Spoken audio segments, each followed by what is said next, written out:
हम जानेंगे प्लेटो के थ्योरी ऑफ एजुकेशन के बारे में। तो सबसे पहले हमें ये जानना पड़ेगा प्लेटोस थ्योरी ऑफ सोल। तो प्लेटो करता है कि सोल एक परमानेंट है और सोल के तीन पार्ट होते हैं, मतलब तीन टाइप की सोल होती है। एक है विजडम, करेज और एपेटाइट। एक सोल में तीनों पार्ट हो सकते हैं, विजडम भी हो सकता है, करेज भी हो सकता है, एपेटाइट भी हो सकता है, लेकिन ये तीनों एक मात्रा में नहीं हो सकते। तो इसी के बेस पर प्लेटो ने थ्योरी ऑफ एजुकेशन दी है। देखिए प्लेटो क्या कहता है, जिसके अंदर रीजन डोमिनेट है वो मेन ऑफ गोल्ड है, और जिनके अंदर करेज डोमिनेट है वो मेन ऑफ सिल्वर, और जिनके अंदर एपेटाइट डोमिनेट एपेटाइट मतलब भूख, वो मेन ऑफ कॉपर है। जिनके अंदर रीजन डोमिनेट है वो राजा बनेंगे, जिनके अंदर करेज डोमिनेंट है वो सोल्जर बनेंगे, और जिनके अंदर एपेटाइट डोमिनेंट या फिर टेम्परेंस डोमिनेंट है वो बनेंगे व्यापारी, बिजनेसमैन।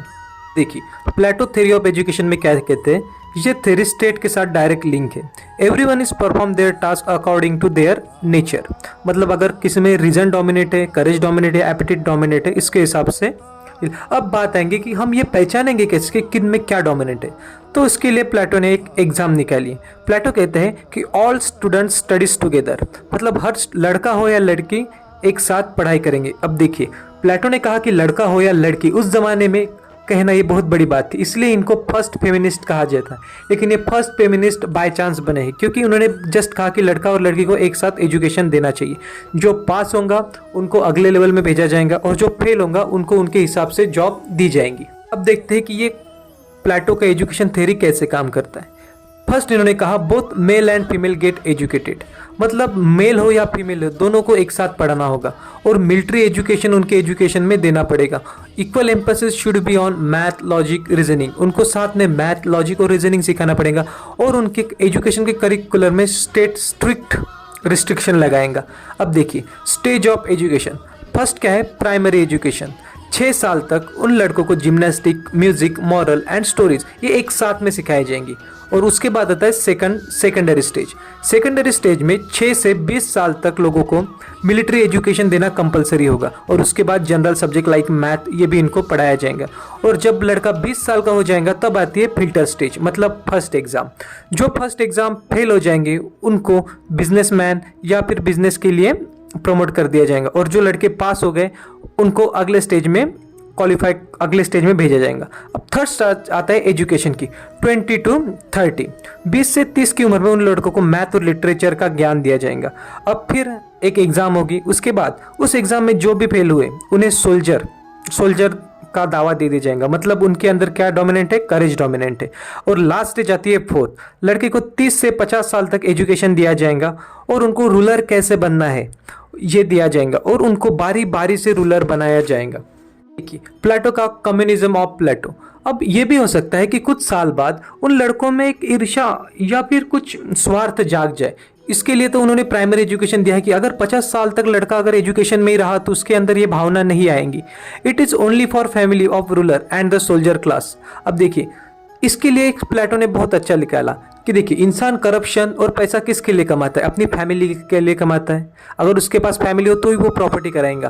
तो प्लेटो ने कहा कि जो रूलर बनेंगे और सोल्जर बनेंगे उनको फैमिली और प्रॉपर्टी रखने का चांस ही नहीं मिलेगा, उनको सब गवर्नमेंट प्रोवाइड करेंगे। अगर उनको किसी होटल में जाके खाना है तो गवर्नमेंट सब कुछ करेंगी, लेकिन उनको प्रॉपर्टी और कुछ करने का हक नहीं है। लेकिन देखिए जो रूलर टॉप में है और जो फीमेल रूलर टॉप में, उनसे क्या करेंगे, एक बेटा पैदा किया जाएगा, वो भी टॉप लेवल का बेटा होगा, और उनको बस 2 साल तक वो बेटा रखने की इजाज़त दी जाएगी, और वो बेटा वापस ले जाएगा स्टेट के पास, और सभी लड़के को एक साथ ट्रेनिंग दी जाएंगी। इसका मीनिंग ये होता है कि देखिए रूलर किसी भी लड़कों में भेदभाव नहीं करेंगे, उनको लगेंगे कि सब बेटे मेरे हैं, उनको पता ही नहीं रहेगा कि कौन सा बेटा उनका है। तो ये थी प्लेटो ऑफ थ्योरी ऑफ एजुकेशन। देखिए दोस्तों प्लेटो ऑफ थ्योरी ऑफ एजुकेशन तो एक आइडियलिस्ट थ्योरी है, और जो प्लेटो है वो आइडियलिस्ट है, और इनकी थ्योरी अगर हम प्रैक्टिकल में अगर इंप्लीमेंट करने की कोशिश करें तो वो पॉसिबल नहीं है। जस्ट लाइक अपने चाणक्य एक रियलिस्ट फिलोसोफर थे, और प्लेटो एक आइडियलिस्ट फिलोसोफर थे। प्लेटो की थ्योरी तो बहुत अच्छी है, लेकिन आज के ज़माने में अगर हम इसको इस्तेमाल करना चाहें तो ये पॉसिबल नहीं।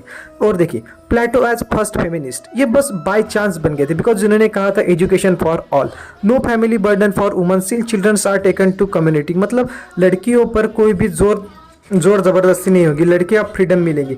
और जस्ट लाइक स्वामी विवेकानंद जी ने क्या कहते हैं कि देखिए अगर किसी भी राज्य की प्रगति को जानना हो तो देखिए कि उनकी वुमन कितनी फ्रीडम में है और उनकी वुमन कितना कमाती है। अगर जिस स्टेट में वुमन और मेल एक साथ काम करे तो वो स्टेट आसानी से सामने जाएगा। स्वामी विवेकानंद जी ने एक उदाहरण दिया था कि मेल और फीमेल एक पक्षी के दो पंख की तरह है, अगर एक पंख भी कमज़ोर हुआ तो पक्षी उड़ नहीं सकता। देखिए कितना प्यारा एग्जाम्पल दिया है स्वामी विवेकानंद जी ने। तो इसमें तो प्लेटो में स्वामी विवेकानंद जी के भी आए।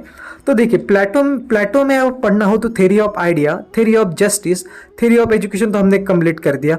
कम्युनिज्म ऑफ फैमिली ये भी हमने कंप्लीट किया। एज अ फर्स्ट फेमिनिस्ट ये भी हमने कंप्लीट कर दिया। अगर मैं आपको थ्योरी ऑफ आइडिया बताऊँ तो थ्योरी ऑफ आइडिया कहते हैं reality is the shadow of idea. तो प्लेटो क्या कहते हैं, देखिए एग्जाम्पल के तौर पे प्लेटो कहते हैं कि जो बॉडी है वो रियल नहीं है, जो बॉडी की सोल है वो रियल है। ये प्लेटो की थ्योरी। एक एग्जाम्पल के तौर पे जैसे रैंच, आपने 3 इडियट्स के पिक्चर में देखा होगा, जो चतुर था उसने मशीन की डेफिनेशन दी थी और एक मशीन है। देखिए जो मशीन है वो रियल वर्ल्ड में नहीं है, बिकॉज मशीन डीके हो जाएंगी, लेकिन मशीन की जो डेफिनेशन है वो रियल है। आपको समझ में आ गया वर्ल्ड आइडिया और रियलिटी में। फिर दूसरा आता है theory of justice. Theory of justice तो आपको मैंने बता ही दिया है। प्लेटोस थ्योरी ऑफ सोल में क्या बोलते हैं, सोल एक परमानेंट है और बॉडी ट्रांजिस्ट है, मतलब बॉडी नष्ट हो जाएंगे और सोल कभी नष्ट नहीं होती। तो यही था प्लेटो का मॉरल थिंकर। प्लेटो में बस इतना ही पढ़ना है, आपको ज़्यादा पढ़ने की आवश्यकता नहीं है। बस प्लेटो की theory of education, state of education, in a just state, soul guide. Plato क्या कहते हैं, soul not equal, that is soul not suited to do the same work. जैसे हम इंसान के अंदर अलग अलग एबिलिटी होती है, वैसे हर सोल अलग अलग होती है और हर सोल डिफरेंट तरीके से काम करते हैं। आप ये नहीं कह सकते कि अब देखिए शक्कर मीठी होती है, गुलाब से गुलाब की खुशबू आएंगी, जास्मिन से आप गुलाब की खुशबू एक्सेप्ट नहीं कर सकते, बिकॉज एवरीवन इज यूनिक। आपको ये बात समझनी पड़ेगी, क्योंकि अगर देखिए स्टडी में भी क्या होता है कि आप कहते हैं कि मेरा ब्रेन उतना शार्प नहीं है, लेकिन दोस्तों क्या होता है किसी किसी की नेचुरल एबिलिटी होती है, लेकिन हम उसको डेवलप कर सकते हैं। सब एक दूसरे से यूनिक है। अगर सब एक जैसे हुए तो इंसान का मतलब ही क्या, अगर यूनिक कोई ना रहा तो। Difference is matter. जितना डिफरेंट रहेंगे हम, उतना ही लोगों में अच्छे दिखेंगे। तो क्या हुआ, प्लेटो कहते हैं कि हमें क्या करना है, हमारी सोल गाइड करेंगे। और हाँ, अगर एन अनएग्जामिन लाइफ इज अनवर्दी, मतलब हम अपने लाइफ को एग्जामिन ही नहीं करेंगे तो क्या फायदा। हमें सवाल करने चाहिए अपने से कि ये कर रहे हैं तो ये क्यों कर रहे। जैसे प्लेटो के गुरु सुकरात ने कहा था डायडेटिक मेथड। हमें अपने आप से सवाल पूछना है, हमें यूपीएससी क्वालिफाई करनी है तो क्यों करनी है, इसका बेनिफिट किसको होगा, क्यों करेंगे, कैसे करेंगे, किस लिए करनी है। अगर हम ये खुद से सवाल करने लगे तो ही हम क्वालिफाई करेंगे। तो जय हिंद दोस्तों, होप आपको प्लेटो का थ्योरी ऑफ एजुकेशन समझ में आया होगा। अगर आपको और कुछ वीडियो चाहिए इथिक्स के बारे में तो आप मुझे कमेंट कर सकते हैं। जय हिंद।